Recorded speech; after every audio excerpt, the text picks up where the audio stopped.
Olá, bom dia! Bem-vindos a mais um vídeo de Luxemburguês Fácil. Hoje vou fazer um vídeo acerca das emoções, aquelas palavras que nos ajudam a exprimir a forma como nos sentimos. Este vídeo vai ser importante quando fizerem, por exemplo, as frases e quiserem vos exprimir melhor, dizer como se sentem em relação a qualquer coisa ou em relação a vocês mesmos. Assim vão saber como se diz cada palavra em luxemburguês. Estão prontos? Então, até já!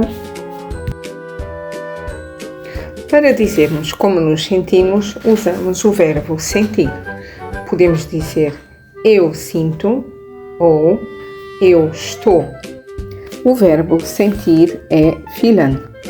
Sentimento é Gefühl. Isso é um nome, sentimento. Um sentimento é Gefühl. Alegria é o nome de um sentimento. Então, quando usamos o nome de um sentimento, dizemos eu sinto alegria, eu sinto tristeza, eu sinto felicidade, são tudo nomes. Se dissermos eu estou feliz, ou eu estou triste, eu estou cansada, o triste, o feliz e o cansada são adjetivos. Adjetivos ligados ao verbo estar. Embora estes adjetivos também possam estar ligados ao verbo sentir, mas aí temos que fazer com um pronome reflexivo. Por exemplo, eu sinto cansada, não dizemos, temos de dizer eu sinto-me cansada. Ou triste, não dizemos eu sinto triste, dizemos eu sinto tristeza ou eu sinto-me triste. O me, o te, o se são tudo partes de pronomes reflexivos, que poderei falar sobre isso posteriormente num outro vídeo. Neste momento estamos a aprender os sentimentos e a dizê-los de uma forma simples. Vejamos então algumas frases. Eu sinto alegria. Ich fühle Freude. Eu sinto alegria. Eu sinto-me alegre. Ich fühle mich Freude. Ich fühle mich Freude.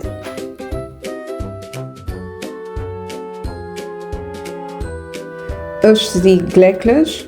Eu estou feliz. Aqui vemos no Sie que o N foi cortado pela regra do N. Em vez de ficar Sin, fica só Sie. Ich bin traurig. Eu estou triste.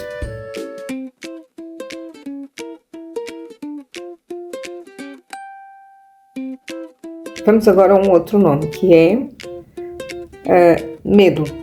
Medo é o nome de um sentimento. Então aqui vamos usar o fühle. Ich fühle Angst. Eu sinto medo. Ich fühle Angst. Agora, eu estou com medo.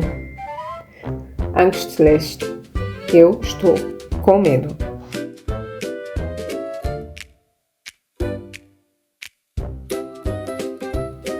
Vejamos agora uma tabela com todos os sentimentos, onde poderemos ver assim de uma forma mais resumida. Ich bin glücklich. Eu estou feliz. Ich bin verliebt. Eu estou apaixonado. Ich bin stolz. Eu estou orgulhoso, orgulhosa. Ich bin begeistert. Begeistert. Eu estou encantado. Ich bin ruhig. Eu estou calmo ou calma. Ich bin müde. Eu estou cansado. Ich bin krank. Eu estou doente. Ich bin besorgt. Besorgt. Eu estou preocupado ou preocupada. Ich bin geniert. Eu estou embaraçado. Ich bin nachdenklich. Eu estou pensativo. Ich bin rosen. Eu estou zangado ou zangada. Ich bin irritiert. Ich bin irritiert. Eu estou irritado. Ich bin nervös. Eu estou nervoso. Ich bin erschreckt. Eu estou assustado. E por fim, ich bin schwindelig. Eu estou tonto. E chegamos ao fim do nosso vídeo sobre os sentimentos em luxemburguês. Espero que vos ajude a se exprimirem melhor. Vemo-nos em breve para novos vídeos, com novas ideias e novos exercícios. Até breve! Adi!